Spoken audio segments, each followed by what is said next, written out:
Good day, Crime Talk aficionados. My name is Scott Reich, and this is Crime Talk, the most fact-driven, unbiased true crime channel. First on the docket, week 3 of a trial. That's right, 11 days to explain 9 minutes and 29 seconds. Second, 2 officers fired in Virginia. Third, taser or gun. And finally, our dumb criminal contestant of the day. Let's talk about it.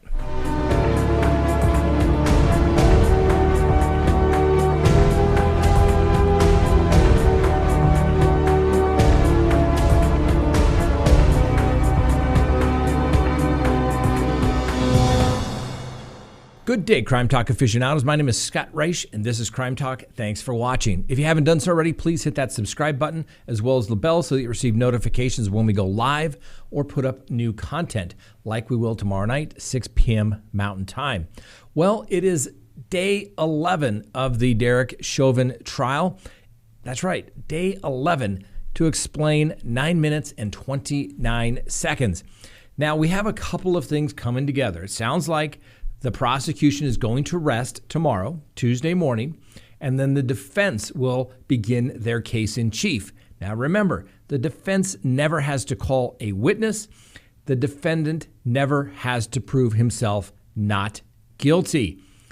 We'll see how many witnesses, if any, the defense calls. I've said this before. I'm telling you, this Eric Nelson is doing a great job for the defense. And I don't say that because I'm rooting for Derek Chauvin. I'm telling you, as an attorney, I like this guy. He is good. He gets to the point. We'll talk about that more. Now, the court, at the end of the day, gave some timelines to the jury. The jurors are going to be sequestered, which means they're not going to be allowed to go home once they start their deliberations. So the court doesn't want to do closing arguments on Friday and then make these people sit in a hotel room or the court all weekend if they have plans.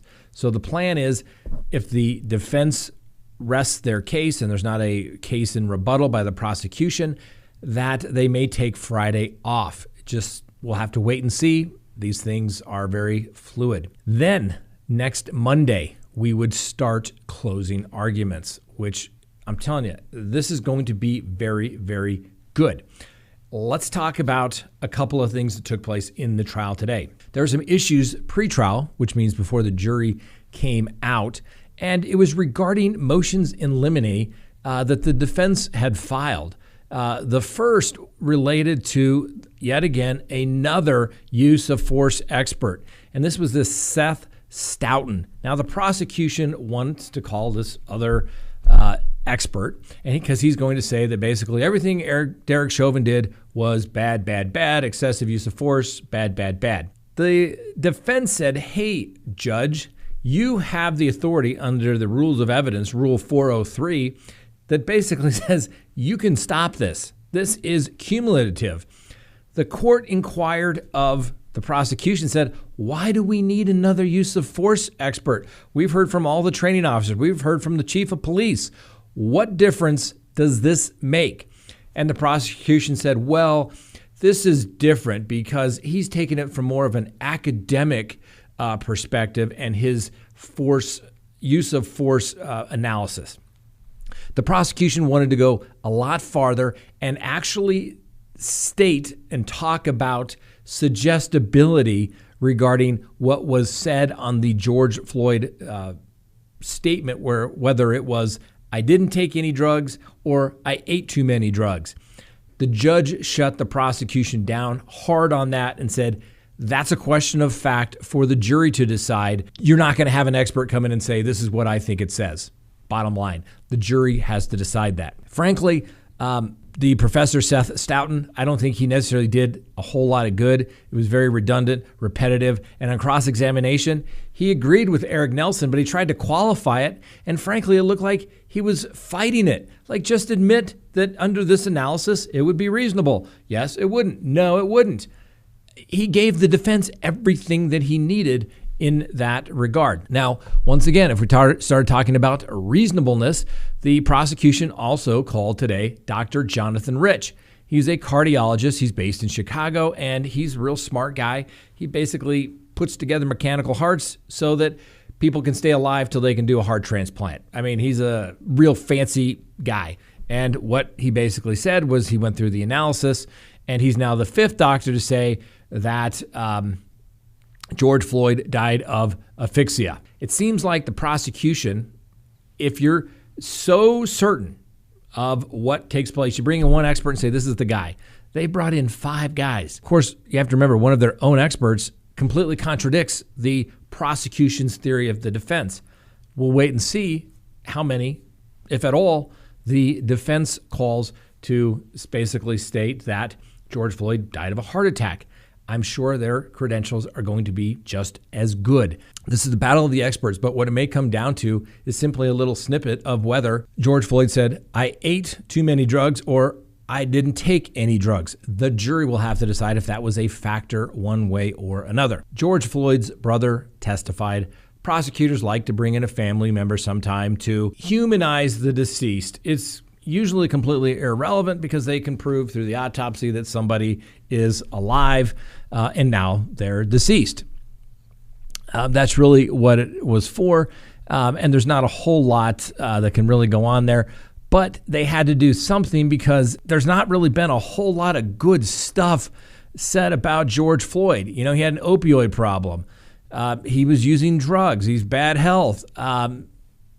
Stuff that's relevant really makes him look like not great, a great guy out in the community. But they brought in the family member to talk about he was a good athlete, dedicated to sports and basketball and football, and he was so much a leader to us in the household. He was always there for everybody. I'm not sure what weight, if anything, the jury's going to give to that, but that's what prosecutors do sometimes. Now, another issue that took place pre-trial was the issue of Maurice Hall, I guess is how you pronounce his name. And Mr. Hall was in the car on the date that Mr. Floyd made contact with the police and ultimately passed away. The prosecution and the judge noted, today that, you all could give immunity, and the prosecution's not doing that. And the reason why the prosecution's not doing that is they don't like what Mr. Hall has to say. Now, he denies giving drugs to Mr. Floyd, but he's not going to provide a good picture as to what took place early on because he's going to testify that he was taking drugs throughout the day. Anyway, the judge said he's not going to allow those statements in because Mr. Hall asserted his Fifth Amendment right against self-incrimination. Now, it'll always be interesting to see whether the prosecutor will file or fully prosecute Mr. Hall in any way in the future if they think that his crimes were so heinous and they are not worthy of giving him immunity so that we can get the truth. The defense made a very great argument under 804B2, which is statement against penal interest. Basically, when somebody is not present to testify, it's hearsay. But like we've talked about, there's always an exception to the rule. And if certain statements are made, there's a certain amount of indicia of reliability to those where they could possibly come in. The defense made the argument, hey, these are statements against penal interest. He told these officers what they did. He told them about the $20 bill that was fake. He told them about all they were doing throughout the day, drug use, etc. He denied the stuff regarding giving them drugs, but basically everybody knows that's probably not true. So, but the other things leading up to that day that Mr. Hall should be allowed to testify to because it shouldn't be allowed to be invoked. And if it does, it's a statement against penal interest because most people don't go around saying things that could get them in trouble unless it's usually true. So the defense made a good argument. The judge ultimately said no. So that's it. Tomorrow, the defense starts their case in chief. It's going to get interesting. Next on the docket, 2 police officers have been fired in Virginia. If you haven't seen this video by now, you be the judge. You tell me whether the officers acted appropriately or not. But the lawsuit, which initiated all this action, was by a second lieutenant, Caron Nazario. He is black and Latino, and also a lieutenant in the United States Army. he filed suit seeking $1 million in compensatory damages, claiming 2 Windsor, Virginia police officers violated his rights guaranteed under the First and Fourth Amendment. Son, get out of the car now! Get out of the car now! Get out of the car! Sir, just get out the car. Work with us and we'll talk to you. Get out the car. You received an order. Obey it. I'm honestly afraid to get out. Can I? Yeah, you should be. Get out. What's Get out. going on? Get out the car. Get out I now. have not committed any crime. You're being stopped for a traffic violation. You're not cooperating at this point right now. You're under arrest For a for. traffic- You're being detained. Okay, you're being detained for obstruction of justice. Traffic violation. I do not have to get out the vehicle. You haven't even told Really? me why I'm being stopped. Really? Get your Get hands. out of the car now. Get out of the car. Get your hands off me. Get out of please. the- Get your hands off me. You know what? Get your hands off me. Not a Get your problem. hands off me. Back up, I Daniel. didn't do anything. Don't do that. Sir. Get out of the car now. Hey, sir. Get out of the car now. Sir, I'm trying to talk Get out. to you. Okay. I'm trying to I'm gonna talk. talk. Get out. Just get out Relax. my car. Can you please Get out. relax? Can Get you out. Please relax. Get out of the car right now. This Now. is not how you treat a vet. I'm actively serving this country, and this is how you're gonna treat me. Back up, Daniel. I didn't do anything. Back up. Whoa, hold on. Daniel. What's going? Hold on. Watch it.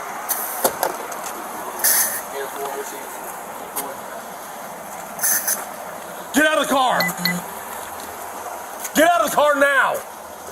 That's fucked up. That's fucked Get out of the car now. Sir, just get out the car. I'm trying to breathe. Get out of the car now. That's fucked up. That's really fucked up. Yeah, get out of the car and get on the ground now. You're gonna get it again. I don't even want to reach my seatbelt. Can you? Take your seatbelt off and get out of the car. Can you please? Get out of the car now. Listen, take off your seatbelt and get out of the car. Look, I'm just gonna please. You're gonna do what you're told. Get out of the car. Look, Take your seatbelt off and get out of the. Look. Take your seatbelt off. look, my hands are out.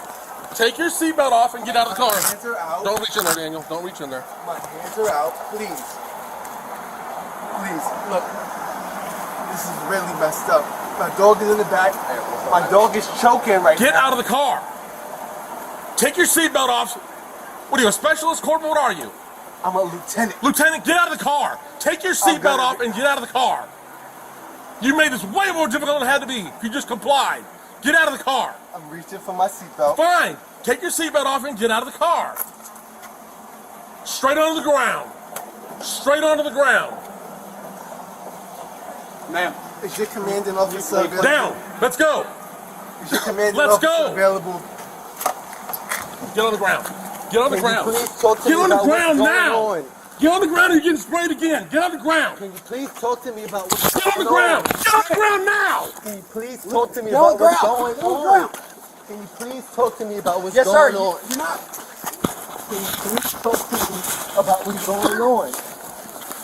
Why am I being treated like this? Why? Because you're not cooperating. Get on the ground. Why am I being treated like this? This is really messed up. This is really messed up. Sir, well, just This is fucked up. This is fucked up. I believe the town is more than likely going to write a check in this particular situation. Their police chief thought that what they did was inappropriate, wrong, and against policy because they've been fired. The 2 officers, Joe Gutierrez and Daniel Crocker, have both been terminated by their police chief, and we will see where this goes. Just another common example, but once again, body cams come to light. I'm telling you, it's the best thing ever. Next on the docket, taser or gun? Well, Dante Wright, 20, was killed during a traffic stop, which most of people know by now, sparked a little tense protest near Minneapolis last night. Obviously, there was some discussion pre-trial in the Derek Chauvin matter about this particular incident. The judge chose not to voir dire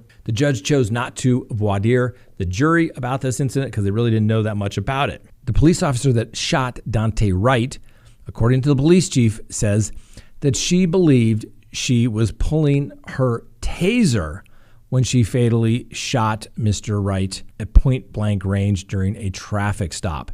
That's right. She mistakenly believed she was drawing her taser, not her service weapon, before shooting Mr. Wright. Some credibility to that statement is that before the officer shot, you could hear a voice shouting, "Taser." Well, once again, the question then becomes, does that become, for example, a criminally negligent homicide? This officer may want to see if Mr. Nelson is available. The municipality may get ready to write another check. Eventually, citizens are going to get tired of writing lots of checks for officers who are not adequately trained or are a bunch of cowboys. Eventually, somebody's going to come through and understand that you can't use excessive force and you can only use reasonable force to detain somebody. Yes, they tell you that you can use deadly force, but it doesn't mean that everything is justified under deadly force. Exhibit A, the Derek Chauvin matter. All right, a quick recess before we continue on. Please go to CrimeTalkSearch.com, sign up for a background subscription service. You'll be happy you did. If there's anyone out there you were ever curious about what was in their background, now is the time to do it. If you're going to get involved with somebody, now is the time to do it. When you go to CrimeTalkSearch.com, you put in the name, literally millions of public records are searched, and a report is generated. And it's going to give you a report. If they have multiple social media accounts, you're going to find it. If they have multiple phone numbers, multiple email addresses, it's going to be found. And more importantly, you're going to get information regarding criminal history. Hopefully the person you're searching has none whatsoever. But if it's there, it's going to be found. You're going to get everything you'd want to know, whether you're going into business or whether you're going into a personal relationship. You're going to be able to find out the information you want to know. So go to CrimeTalkSearch.com, sign up today. You'll be happy you did. All right, next on the docket, our dumb criminal contestant of the day. But let's do this. Last week, I forgot to do the summary of the dumb criminal contestants of the day, so we will initiate voting today.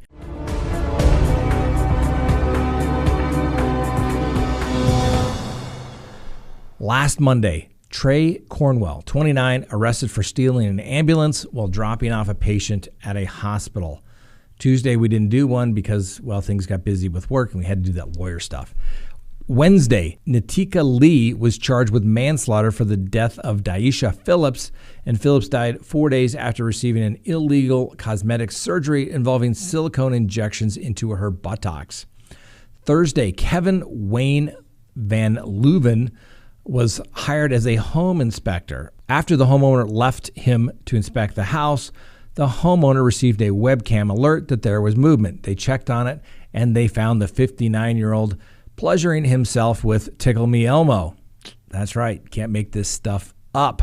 Friday, Florida Congressman Matt Gaetz for leaving a money trail for his friend to pay various escorts that were underage. And then we have Kyle Aherns, who pled not guilty to a felony count where it's alleged that he performed sexual acts on a male while they were both intoxicated. Please let me know who we can crown our dumb criminal contestant of the week for last week. My apologies, we forgot to do the summary. Now, our dumb criminal contestant of the day should probably know better. A woman who's worked more than 4 years as a sheriff dispatcher in Louisiana was fired and arrested after authorities say she refused to return more than $1.2 million that was actually deposited into her account. Kellyn Spendoni of Harvey, Louisiana was arrested and charged with theft over $250,000, bank fraud, and illegal transmission of monetary funds over accusations that she repeatedly evaded requests to return the funds inadvertently transferred to her account. What did Miss Spendoni do with the money that was accidentally transferred to her account? That's right. She went out and bought stuff with money that wasn't hers. She bought a car and made home purchases totaling $48,000 and $70,000. Miss Spendoni, a lot of times people think finders keepers, losers weeper. That is not a legal theory under the law. If you weren't entitled to it and it was put there accidentally, you have to give it back. So, Miss Spendoni, you are a dumb criminal contestant of the day. Congratulations. And for everyone, the winner will receive cool Crime Talk gear. If you'd like to get cool Crime Talk gear, go to the link below. Have a great day. Thanks for watching.